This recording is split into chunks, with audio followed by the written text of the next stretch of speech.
Welcome and welcome back to I Think I Love My Life. I'm April, your host, and you are rocking with me.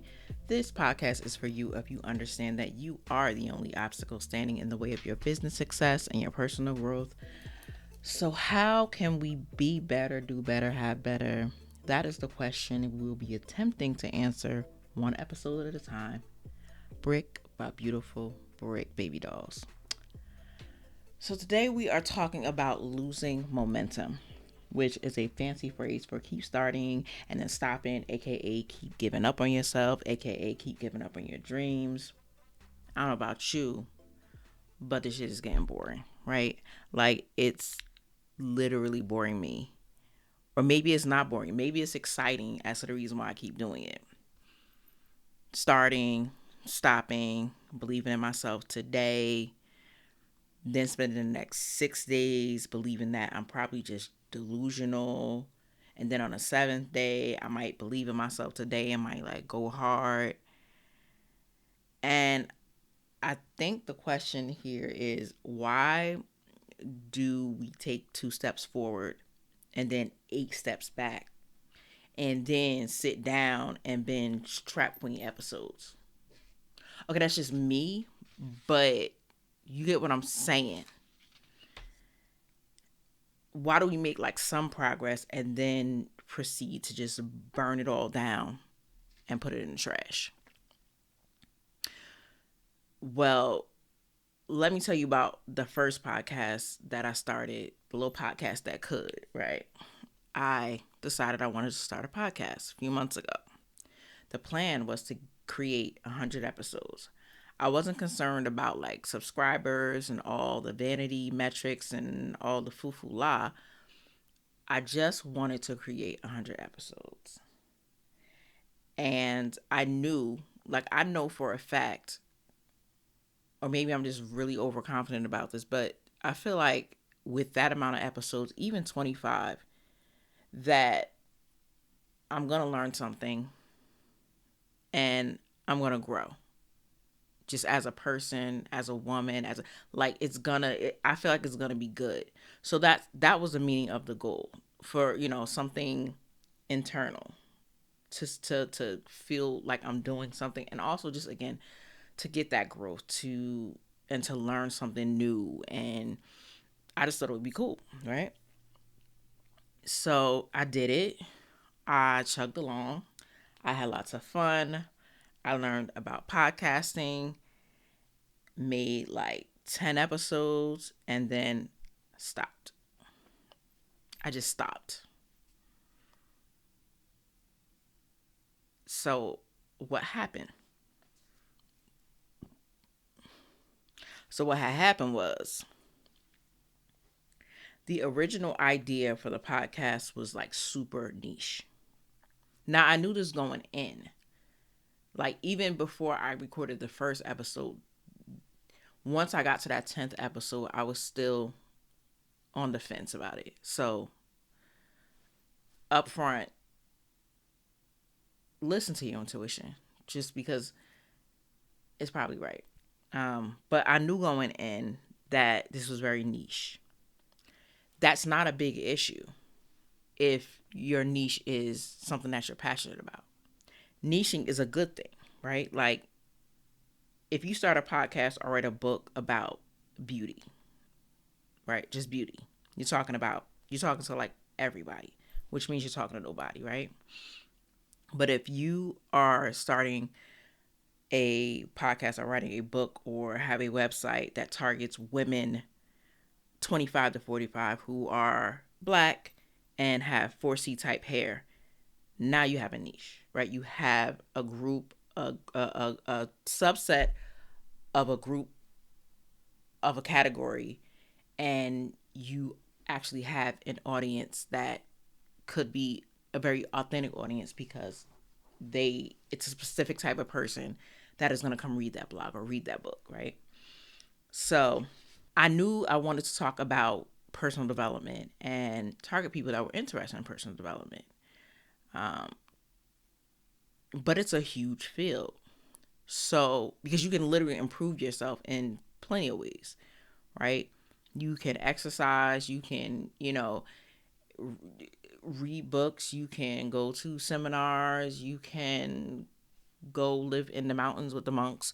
Like, it's so many ways that you can get better or become better, right? So when I thought about personal development, I thought about my background, and I said, well, for me, fatherlessness was a thing, right? I was daddyless daughter. And I said, cool. You know what I'm saying? Like, my dad was an addict, basically couldn't be there for the family. And it really, really, really impacted my life from the time I was like 10 up until I was 30. Like, it was a whole movement and shaping of my life. Like, I was daddy's little girl in my head. But and I was waiting for my dad to fix himself so that he would be okay, and if he was okay, then I could be okay. And I did that for until I was about 30. And one day, yeah, I'll tell you that story, but I say all that to say I thought maybe I'll talk to those women, and build a community around that. Um, because I had went through bouts of depression and suffered with anxiety, and I don't think I've ever felt safe, like, ever. But again, I said, well, why not just talk to women that are like me, right? That are on a mission to heal and to grow, right? And to do big things. And while it sounds like a wonderful premise, the crux of it, the foundation I felt that was holding that up, or that would hold that up, were conversations about trauma, anxiety, depression, low self-worth, low self-esteem, attachment theory, right? Emotionally absent parent kind of stuff. And I don't have a lot against talking about those things, because that's the way that I maintain my healing. But as a whole, as a whole woman, as a whole person, that is only part of me.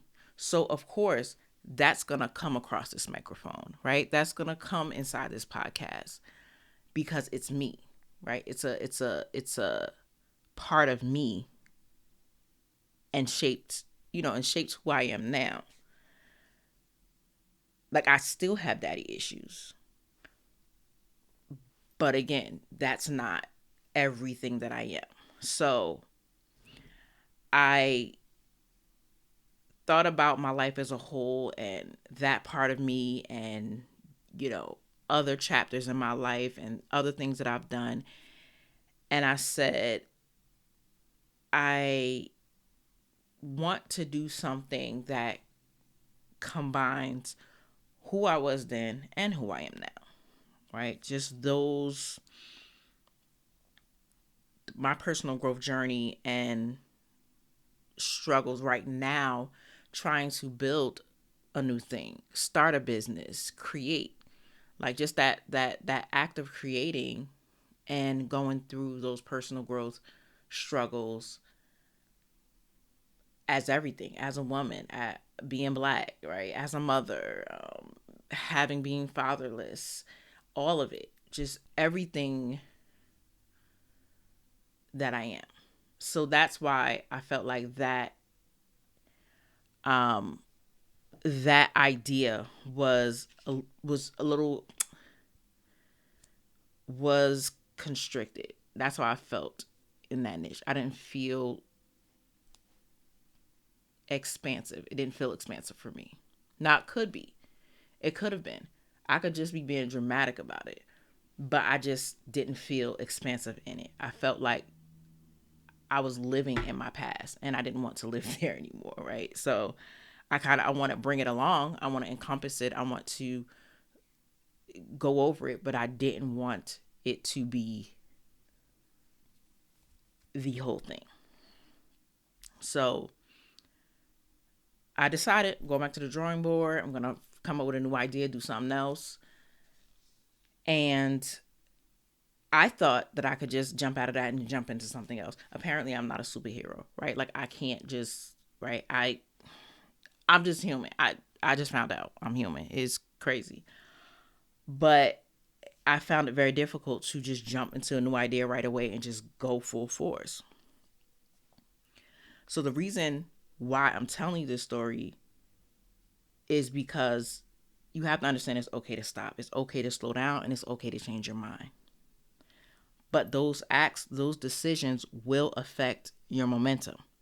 Like in physics, the decision is the force that's against the thing that will slow you down, right? But the slowdown is not the end, right? Because one thing about momentum, it won't stop until something comes against it. And for me, that coming against was just the thought of, I want to do something else like this, but in another way. Boom, it slowed me down.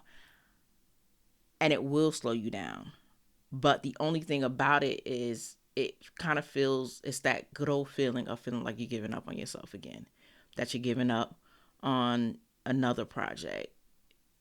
And I feel like the only way to land safely into your next big thing is just become highly self-aware and define what's happening. Make sure that you remind yourself that you are just not choosing to pursue this thing, and that you're choosing to lose momentum, because you are going to lose momentum. And to also not make this a victim thing, like this happened to me, right?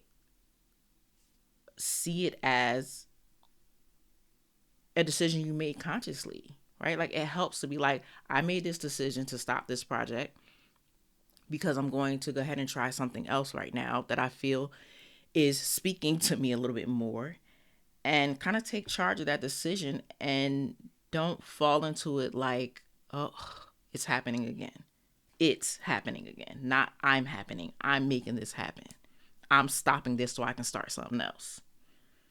Because honestly, we got this. Like, we got this. We are on a journey, and it's going to be some false starts, and all of that is okay. For me, I think about all of the businesses and projects that I abandoned, and whatever reasons I abandoned them for.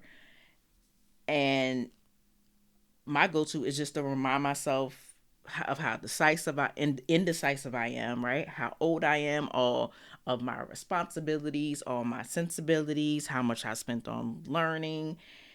And now I'm changing my mind again. So those are kind of thoughts that like eat at me.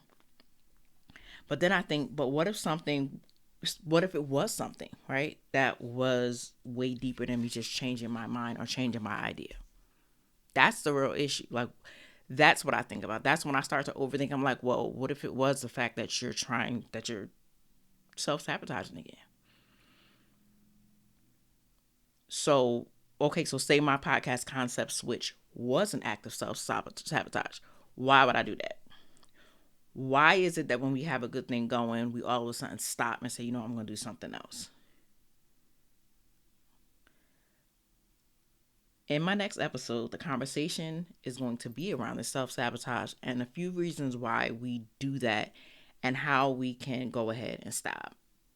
Like, just knock it off. Because we are complete. Please rate, review, and share, and head over to my links. See you in the next pod. Bye.